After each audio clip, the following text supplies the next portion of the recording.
Hello to you and welcome to the series of talks on new life with Rav Lightman. Hello, Rav Lightman. Hello, everyone. With us is also Nitza Mazoz. Hello, Nitza. Hello. And together at this series of shows, we're going to learn how to be wise. What do we mean by wise? The Rav Lightman explained that a wise person is someone whose eyes are in his head, someone who can see the future and be prepared for it ahead of time. And we want to talk about today to continue and develop this direction in order to understand what we can do here and now in order to reach security in our life, in our personal lives, with our families, and in general in our society in this very special time that Israel is in now. So Nitza, if you could maybe give us an introduction that will put us on course. Yes, so last time we began to talk about the issue of healing society and creating a program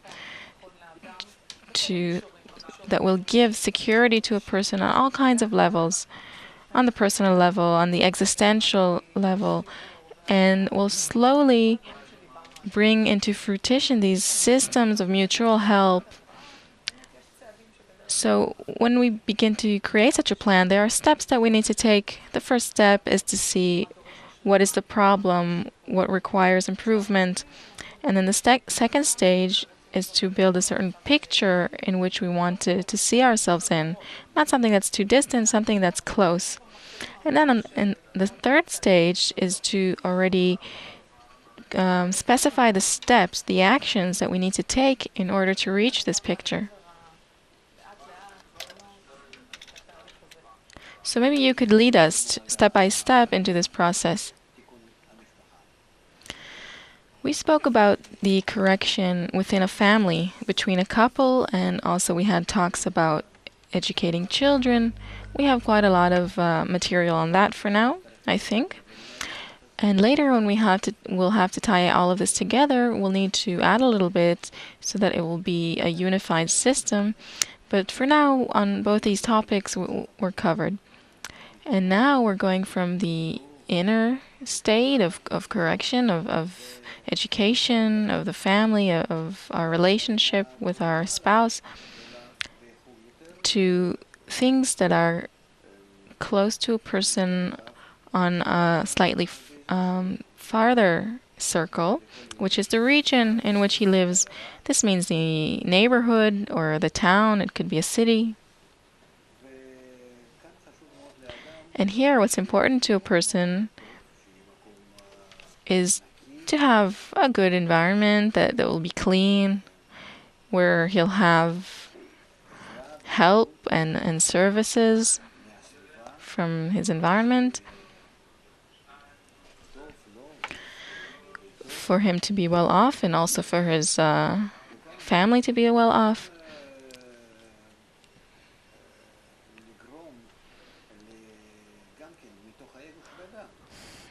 And here we need to awaken a person also from his ego to build this good environment, the correct environment, especially now that we are facing this crisis in which we won't have much money. We won't be able to demand much money from the state to help us through the local authorities. And we will need to take these things upon ourselves. And we need to check what services we receive from the local authorities and what services we can take upon ourselves. And that could mean that it will be even more beneficial. And also a lot of people are unemployed. And also those who aren't will have many hours of free time in which they can all organize for their environment, their close environment, maybe later the more distant environment, a safer life, a more secure life. And when I see that this problem is not just my own, but it's a problem for many people, then it's easier for me, and I don't suffer from it so much because I see it's a social norm. And secondly, it's not that we go down in our level of consumption. because it's possible that we could supply all of our needs in a nice and good on a good level. I'm not just talking about the social fulfillment that we receive from such a thing, but by organizing such storage houses for clothing, for all kinds of kitchen utensils, uh, for furniture, for each and everything. We organize such lists of people who can help each other in different corrections, and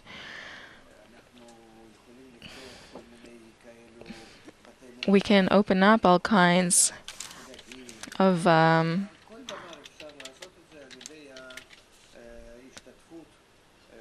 all kinds of workshops for corrections of shoes, of clothes, all kinds of things that we can organize in our environments. Also, workshops for our children, and not to spend so much money on after school activities. But these things will be run by volunteers, and there are many people who are able to do that. And then they'll teach our kids in their free time outside of school all kinds of good things that are beneficial for our children. Also, exercise and sports and all kinds of additional things. So we can, in this connection between us and our environments, even in our area or region, we can purchase things together and receive a lower price. We can demand lower prices. Why should we have such high prices here in Israel, so much higher than in Europe? Why should somebody earn millions? Why not for these millions to be divided between everyone, and so that everyone will be able to buy what he needs? So, of course, by that, a few supermarkets or food chains might go into crisis, but on the other hand, the general public will gain from it. And also, we should decrease the extent of our consumption, both in quantity, but also in its quality. And we don't need 50 different types of cottage cheese and 200 different kinds of other cheeses and so on. So we'll reach such a state in which we have everything, but on a normal level. You'll have this and this and this. And a person will understand that at least he has these things, and he's sure that he has it, and he has everything he needs, all the types of food that the human body needs. Not that we'll arrive at any such very big concessions, and it will also cost at least half the price, if not less, and it will be easy for us to supply it to everyone. And the same for all the other different kinds of services that we have. Also with electricity, why should a worker at the electricity company earn 50,000 shekels a month? And also we should have a certain agreement with them that we should receive this electricity in a special price, for a special price. It's all in all, it's just a matter of creating these conditions, we for them and they for us, and not to be under all these chains that earn 70-80% off everything they sell us, but to have this fair service.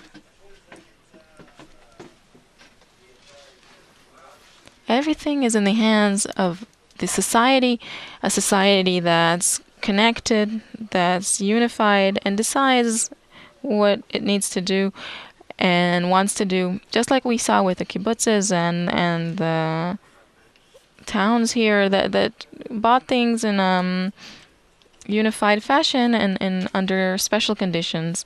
So this is the sort of thing we need to do.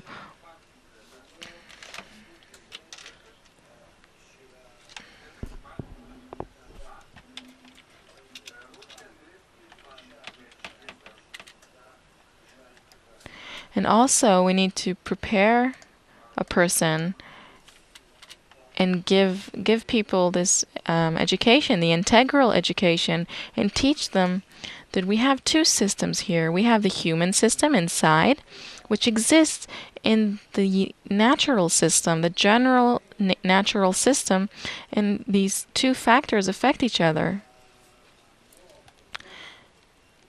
And the good and comfortable state, when we are in balance and harmony between nature, between humanity and nature, and then also from nature, we won't experience the different blows that we are now stirring up in nature. We are the actual cause of these phenomena. And therefore, when a person learns these laws of nature and the laws of human society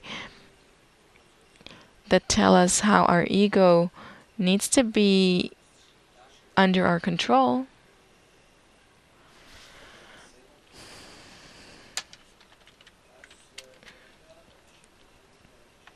that we need to restrain or control it, and then people will see how they can create this new environment after all of the previous systems break down. Again, we see that they're now entering this state of collapse, and really you can't correct them the way that they are right now.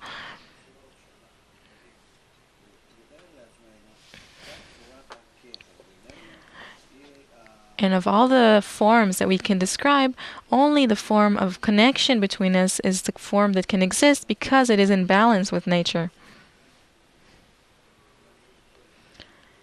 And by that, we bring all of humanity into one form.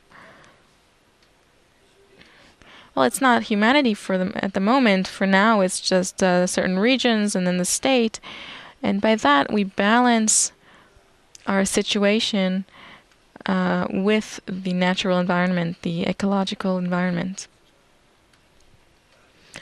And that's actually the process that we need to go through. This process does not depend on us. We will have to go through it either way. But it's preferable for us to do it with the right understanding, with the advancement of our acknowledgement and understanding of this process. And nature will compel us to do it through these blows and crises, just like the crisis right now, and different wars and problems, so that we would smarten up and understand that there's no choice. That's all. So really, as Oren said before, we don't want to wait till this moment of the collapse of our current systems. We want to begin to build a comprehensive system that runs according to these new laws to complete what's already going on. And how will this system look like? What will be the difference between it and what's already active at the moment? The problem is that when I talk, I usually, when I talk about systems, I also relate to nature as a system that operates according to certain laws. And through these laws that it operates on us, it develops our human society, the person and the society itself. And then it turns out that if up until now, until the 20th century, maybe a bit more, until the first crisis in America that we had in the 30s, up until then, we developed according to our simple linear ego, and according to our ego in the simple linear way where nature would influence us. And this is the law of our egoistic development, where I would simply look for how I can gain more and decrease my investment. And suddenly this system began to enter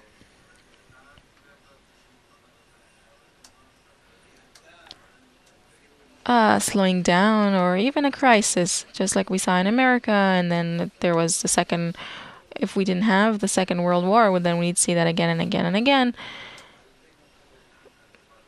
Usually we exit these states through wars, but when we have wars, it's not that we actually exited the crisis, but through wars we correct the the damage that the war itself created. And once we correct that damage, once we did that, then again we begin to feel the crisis.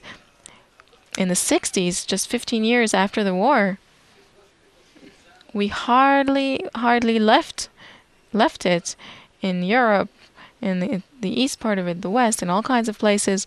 Already we began to feel that the second crisis, that really the crisis wasn't finished, it didn't end, but the war hit it. And then it was revealed once again. What was revealed? Our opposition to nature. And nature becomes more and more, or shows itself to be more and more integral and to operate on us from all sides. And it closes us in these laws of its own. And there are many researches about this. And we, in our egoistic, protectionist way, take care only of ourselves, each country to itself, at the cost of course, of its neighbors and others, other countries, etc. So in this way, we entered this distortion. The more that we tried to use our ego on the one hand, and on the other hand, to use nature's integral force on the other, and then we created this international trend, international commerce, and all kinds of international ties. After the war, we immediately established the United Nations and UNESCO and all kinds of international systems and international companies, international trade. We began to use Africa.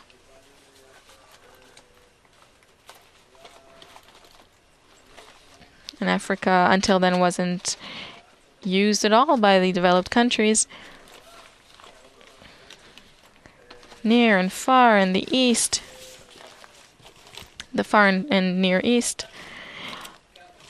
So then we developed as much as we could by using both of these systems, both the integral system of connection between us and also the egoistic system. And then we used them and built this egoistic international mechanism.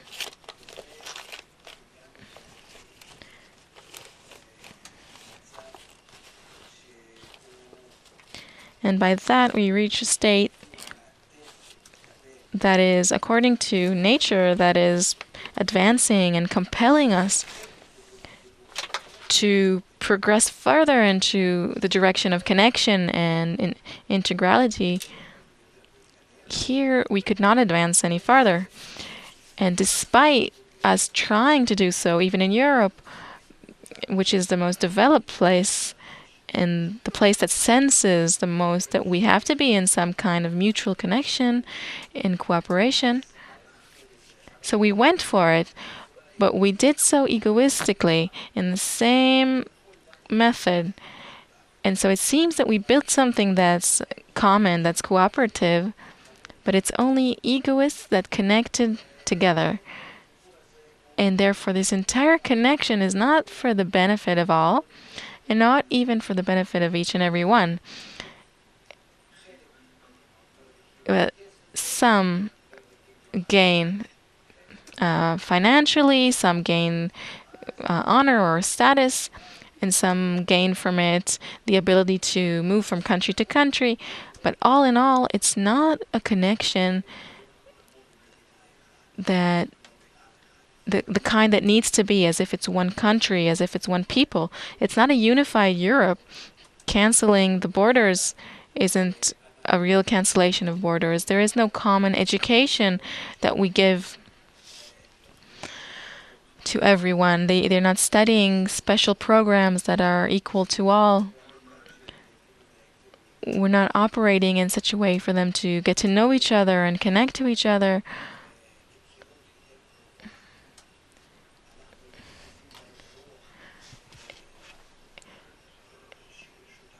And we're not instilling in them a cooperative spirit of closeness, of mutuality, because it's just one continent with one history.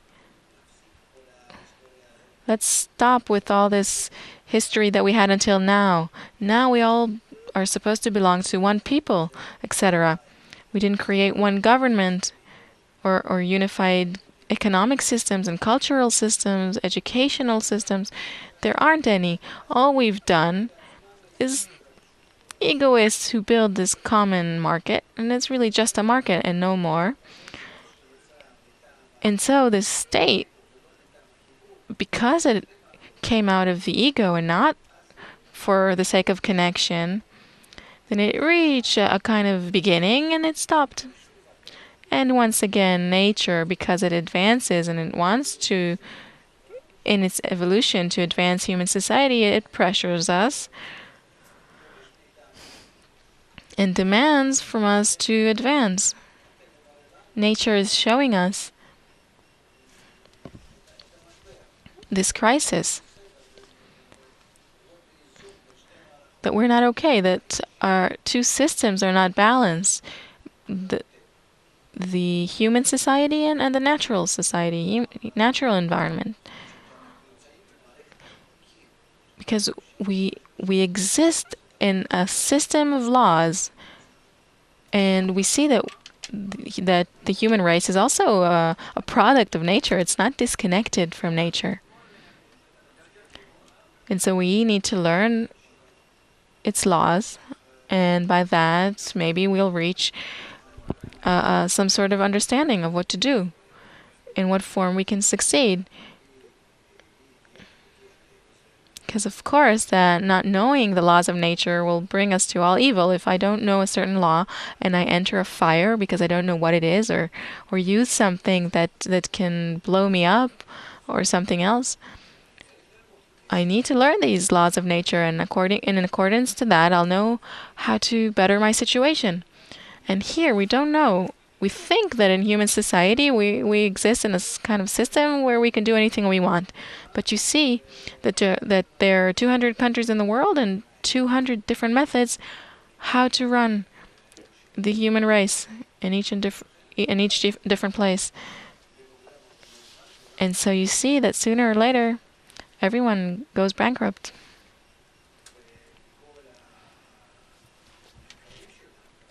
And of all our research, we see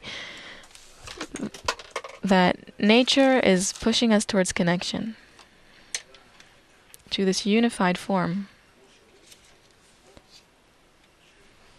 Just like it presents itself as so unified, connected in all its parts. I remember when I was still young, we never spoke about it. That if we destroy a certain species in nature, from the vegetative level or the animal kingdom, if we take something out of the earth, we didn't think there would be any consequences. We didn't see that everything was connected. We could kill all the flies because they disturb our lives. Or we could kill all the wolves because they disturb us, and everything would be fine.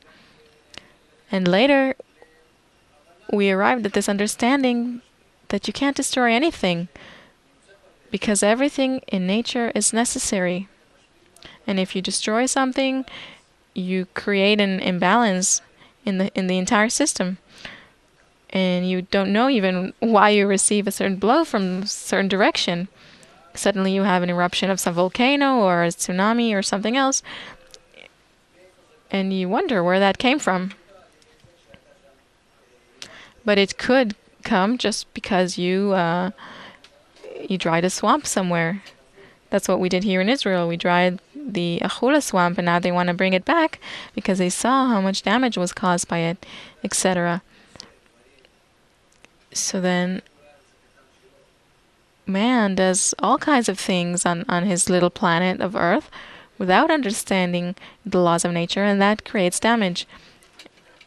And especially so that happens in human society because it's so powerful and creates such great damages, which are even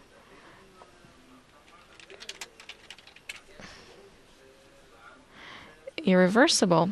And so we see this ecological problem we've never felt as we feel this year with the climate, and what will happen next year. It's I'm afraid to think, because we see what leaps we go through. So what will happen next year? We'll have 8% more heat. How will we live, and what will happen the next year?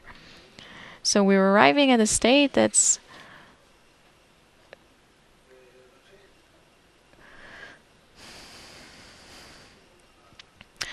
and so our what integral education says is that we need to begin the studies of nature, and only through and from this understanding determine what we need to do on all different levels, in our education at home and in the family, between couples, in our relationships with our spouse, and human society, between countries and all over the world.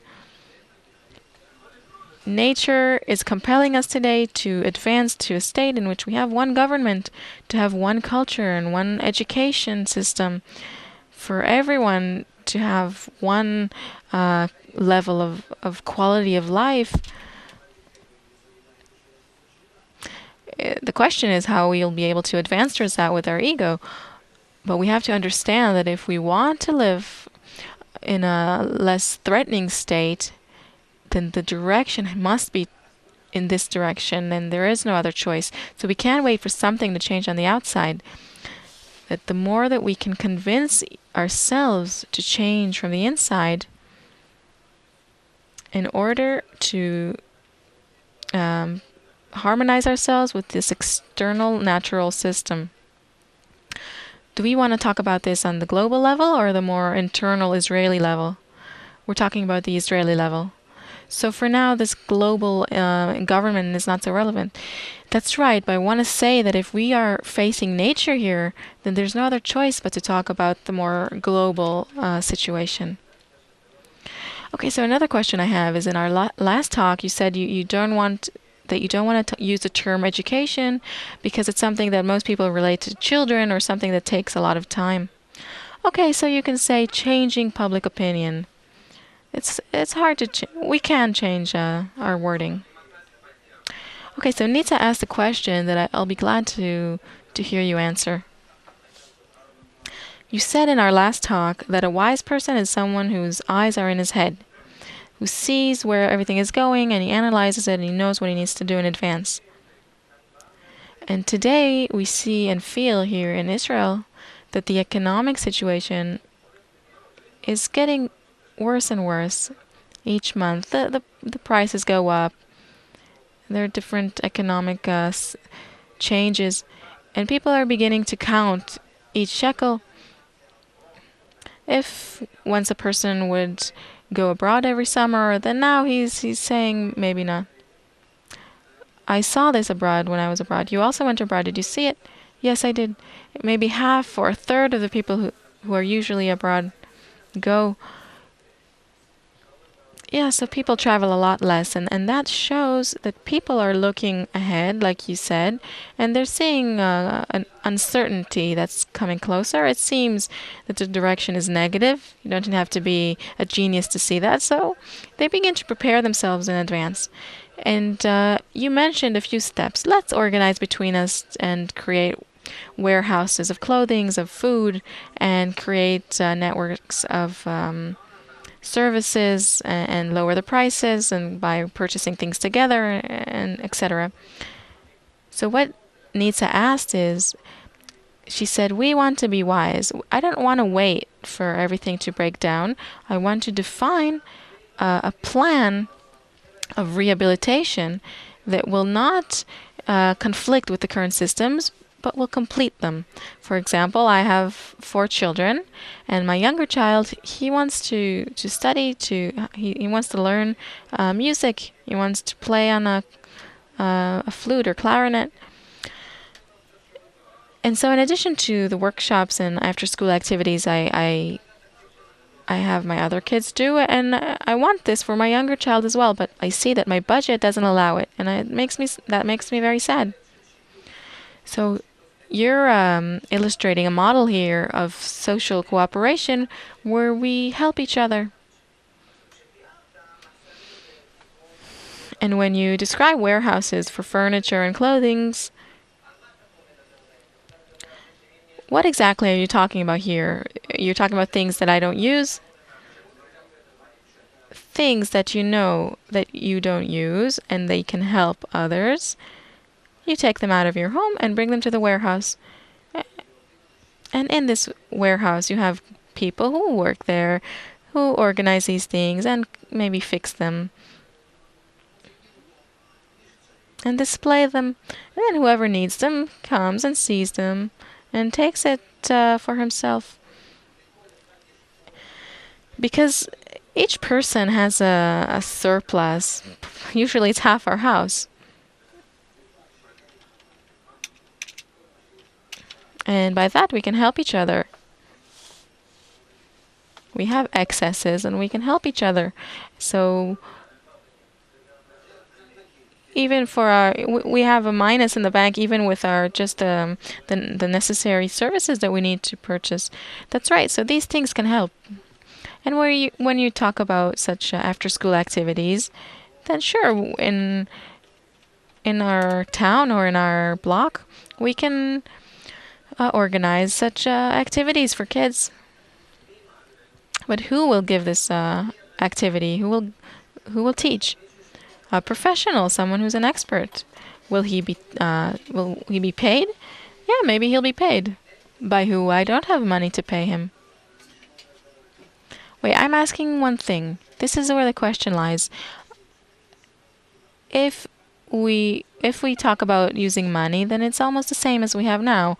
Or we do this in a voluntary way and we don't give a salary to anyone. But then the question is, my question is, what are all the unemployed people doing now? Well, probably they sit at home and look for what to do. They have a well, then maybe if you have 50% of the people will be unemployed, what will you do with them? Well, if you talk about 50%, then we're already talking about a general breakdown. My question is, can we create systems right now before the other systems break down? That means being wise, right? Because we see the economy is already getting worse. So I want to try and take care of these things now. It's my reality already. I see I have no money for my kid to go to this activity. So I'm telling you, if we have people who are unemployed and can work voluntarily at teaching or doing these after-school workshops, and if he's unemployed, then he can receive a sort of pension. And he receives this normal social security pension, and apart from that, he can receive from us a kind of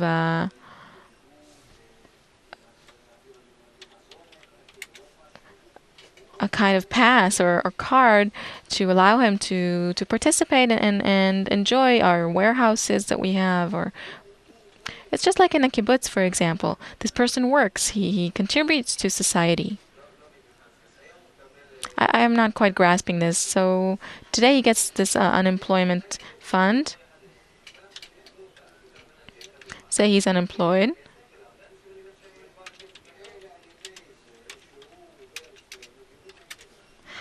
So if this person goes through this integral education with us, and he agrees to work as a music teacher for kids, then he has free time all through the day. There are kids who want it. And apart from that, we give him some benefits in addition to that. In return for him working and for us, he's called a member of the club, let's say. And in all such kind of forms, we can draw people. It's also in a slightly egoistic way, but also it's through this praise that we give him. And if he is a professional, then he'll want it because it's his expression. If I know how to teach flute, then for me it's also a pleasure to teach kids how to play. And then afterwards, I take them out some evening to play in front of everyone. I receive acknowledgement and pride, respect. Their parents respect me and and they want to help me with everything. And if I have a problem at home, then the professional people will come and help me fix the electricity or the plumbage. Why do they come? Because I'm also helping their kids, so they're helping me at home with my house. I didn't understand. There's a plumber in the neighborhood, and it doesn't cost you anything. What do you mean? He needs to make a living. We're talking about a situation where everyone receives a kind of budget or pension. Well, this plumber, he's also unemployed. So you have an unemployed music teacher and an unemployed plumber.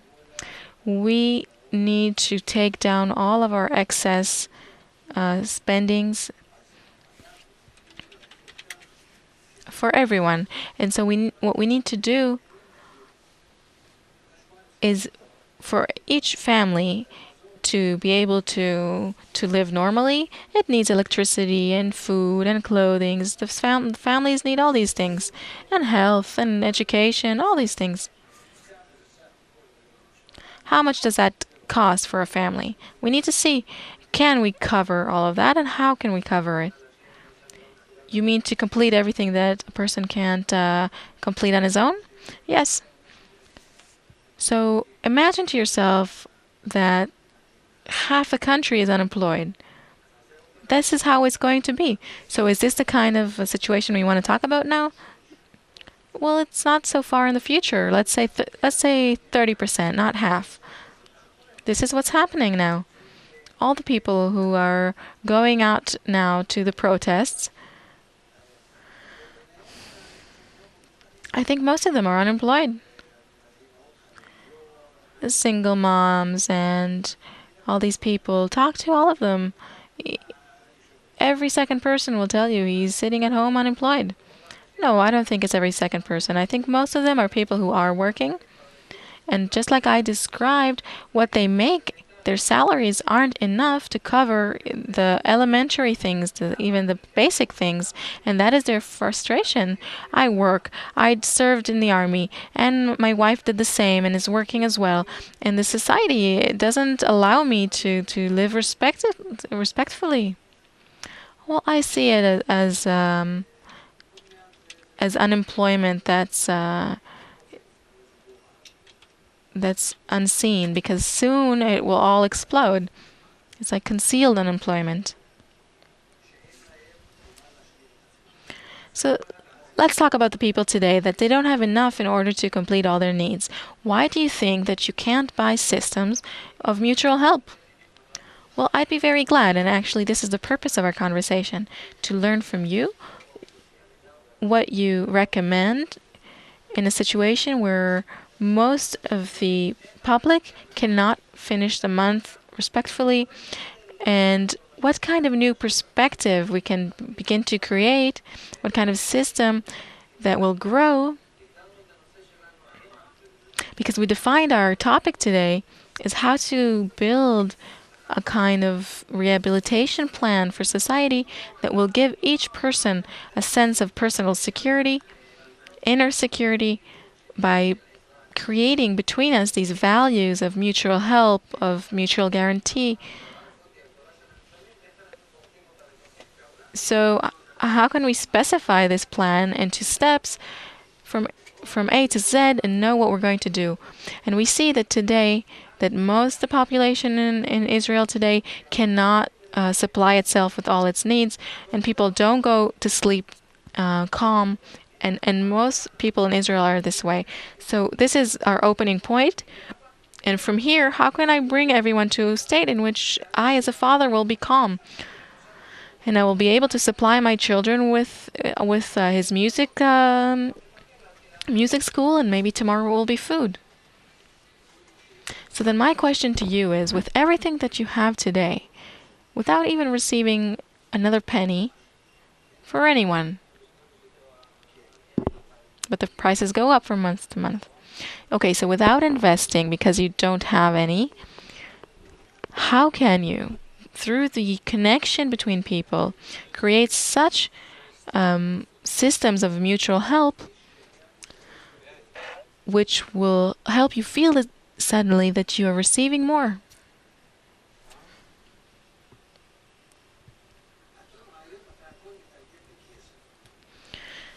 Today, you interpret everything into money.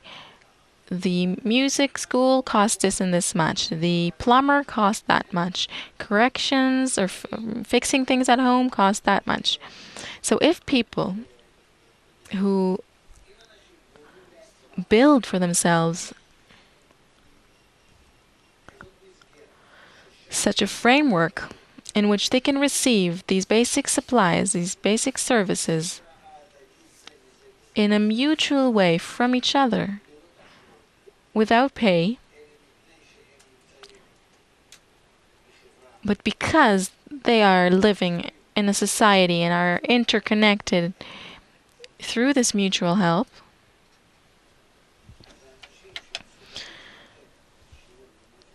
then people who are able to give a music lesson or fix things around the house, they'll do it.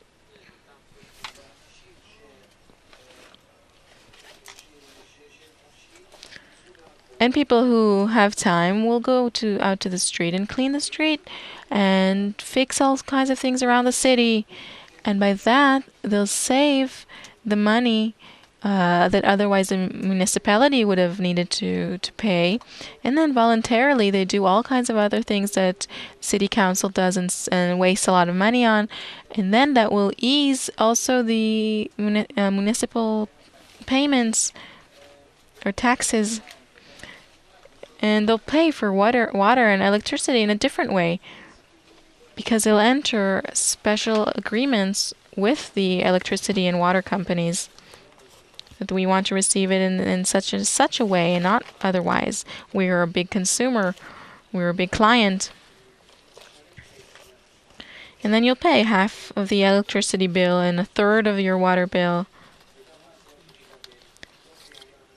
And also food, it won't cost 3 times as much as it does in Europe, but just as much as it does there, or even less. And each cottage cheese will cost 1.5 shekels and not 7 shekels.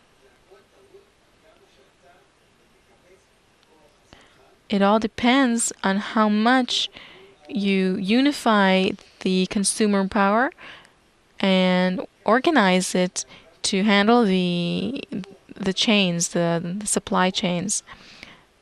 Also, education and health, it's all in your hands. And of course, they are not interested in it.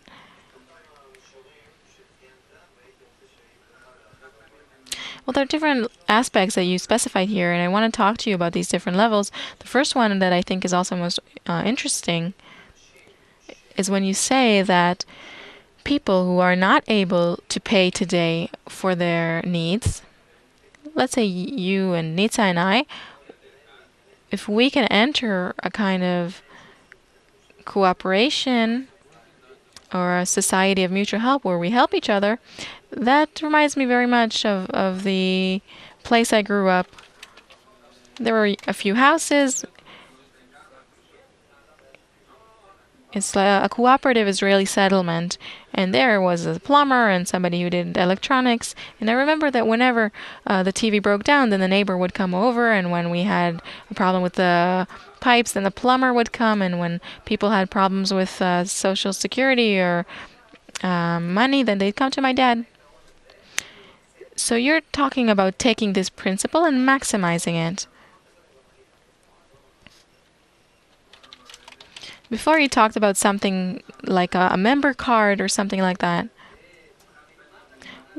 What is the rationale behind it? People wanting to volunteer?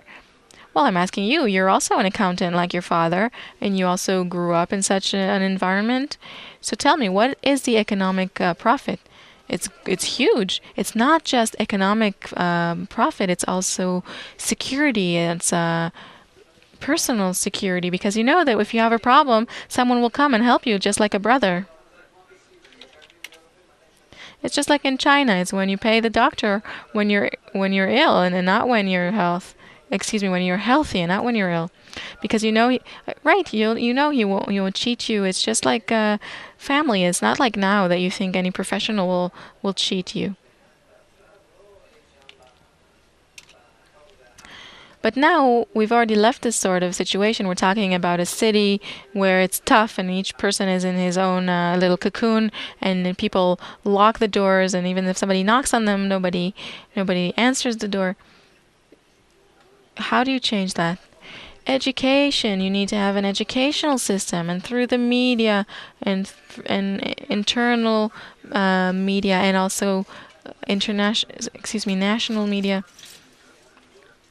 So we already understand that we need to have advocacy that will come before all of this, that will be directed to their specific needs of the public. Yes, of course. And through that, they'll be better off. Within a few weeks, they'll already begin to feel that.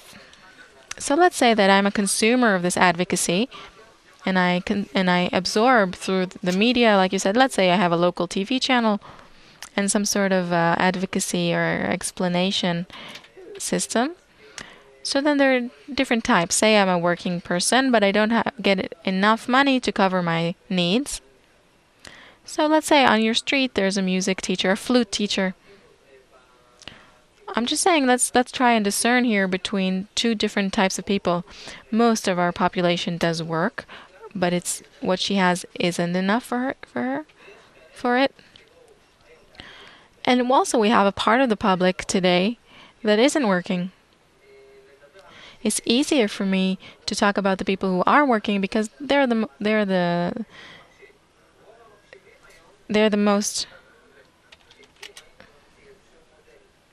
majority. So if we created such a model in which, in this interaction between them, they can better off their life, I think each person would want it. But you have to explain to me, what does that require from me? What I want, that I know, but we need to invent a completing system that will be added to my life after I've already paid my taxes. And everything. I have a minus in the bank. Everybody does. So what you're saying is, let's start to create a system of mutual guarantee that will bring us this addition, and that's what I want. Wait a minute. There's another way. We don't do anything. Well, I know how not to do anything, but you said that a wise person looks forward. When you reach such a collapse where your children are suffering, then you run to such a place that will supply you with what you need. Do you want to reach such a state? No. You want to start and create a completing system right now. Good. That's right. I'm saying 2 for 1. Because I see now that I don't have money to pay for music school, but I think that maybe in 2 or 3 years I won't have money for food. I'm seeing this direction. So what you are offering me, I'm taking the bait. But I want you to explain what is it exactly that we need to do, because I would like to be in such an interaction with others to receive this this system that will complete my needs. But let's be more concrete. What does that demand from me? Participation. No money. There is no money here. Maybe we have a member card that somebody who participates in this mutual help, then him and his children in his home also receive this mutual help. If I'm a music teacher and I give music lessons to these groups of children, well, that's something that you can do only if you're unemployed, and we are now talking about this situation where most of the population is working. So my wife and I, we work from morning till night, and that's not enough either. And I want to be entitled to this member club. So what do I do? Well, you need to also participate in to a certain extent. Otherwise, so how can you receive from us? What can I do? I don't know, maybe once a week you'll go out and clean the street. When? At night? I don't know. We want to lower our taxes to the city council, for example. Maybe for something else, for anything. Okay, so you're telling me you're a working man, so once a week, one evening a week, you help us decrease our expenses to the city council. So you're saying that we can find for a working person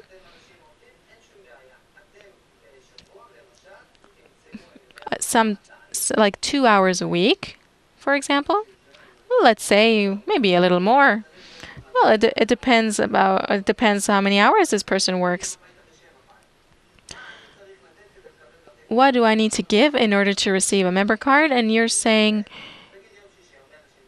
that during your free time, say on Friday, a lot of people don't work Fridays, so I'll need to give a few hours of voluntary work, and then I volunteer according to what my capabilities are, what I'm good at. Yeah, because not just anything we want to gain, we want people to do what they're good at, right? So I give according to my ability. That's right. Each person will give as much as he can and receive what he needs. Okay, so in return for 4 hours of voluntary work a week, what do I receive? You receive the entitlement to enter the storage house, to choose clothes for your children if you need them, and services are from the plumber or from the electricity professional, etc. You receive these things without investing money, and instead of that, you contribute your work in society. Let's say I'm a plumber, and by that, we escape taxes, and the state doesn't earn from each and every action that we make like it's used to. And we're moving into a type of life here just like people lived a few hundreds of years ago.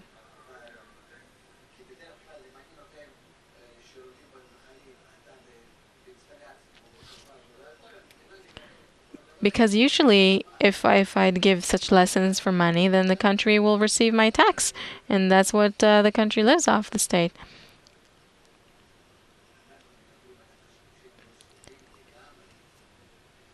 We're talking about people who completely cannot finish the month. We're not talking about people who want to make money and become rich. So we're talking about a society that is in such a state of need that in order to not get worse, further even, then in order for you not to be in a state where you have no plumbing and no electricity and no food, then we'll have such services and you won't get it in any other way. Of course, because there are necessities and then there's the other things. Okay, so in this member card, we'll be able to specify what you're entitled to receive and what you don't.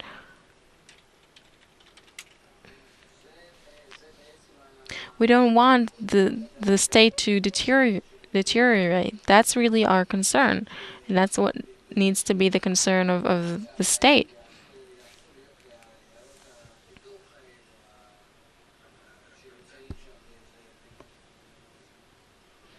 Well, we see that we have such cities in the south that are in very bad state, and nobody gains from that because you could have a civil war from something like that. Unless a person has the necessities and what he needs to eat in the fridge, he becomes dangerous. We're not talking about taxes. We're not even talking about that because they have nothing to eat.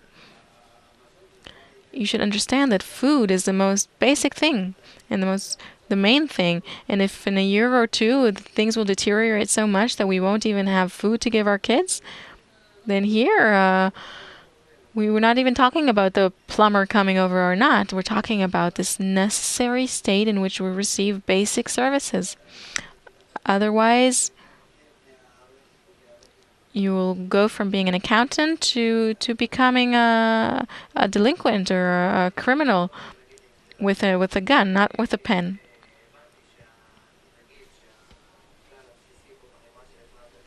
So I understand from you that this rule of mutual help is for you to give a certain amount of hours of voluntary work a week, and then you receive a member card. So we're talking about workers. I really don't want to talk about working people because that's something passing. Okay, so maybe we'll talk about this new phase in our next conversation, but right now, most of our population is working. So I give an X amount of hours a week and I receive this member card. And let's say I'm a plumber. And these 4 hours a week that I give of voluntary work, I could have also worked for these 4 hours. So you need to give me such a member card that my weekly gain will be more beneficial for me than 4 hours of work, unless you are listening to our talks, to the integral education, and then you understand that you are integrating yourself with such a society that gives you emotional internal profit in a different way that you can't interpret into money. Okay, sure, you can stay outside of us. If you want to be an independent plumber, go ahead, we'll find someone else. Even if you're a doctor, it doesn't matter what. You are equal to all. It's not that you're such a great plumber. You're equal to all. You give your hours and receive from us just what the accountant receives, or the flute teacher, or the doctor. It doesn't matter who, even the cleaner in the street. If you don't have any knowledge, then you go and clean the street and you receive the same as each other person. We don't calculate things according to money, but according to the participate of a person who wants to contribute to society, and through that he receives this completion of security, of the attitude of the environment towards him, and this good environment, and the mutual education of children. These are the profits that he receives. He must have food and shelter in order to live with his family, but everything else, except for this bare minimum, he will be compensated internally, and that is something that he will receive from the environment, just like the kibbutzes wanted to happen. Each person has everything, but the most important thing and the main thing is this inner compensation, this emotional compensation.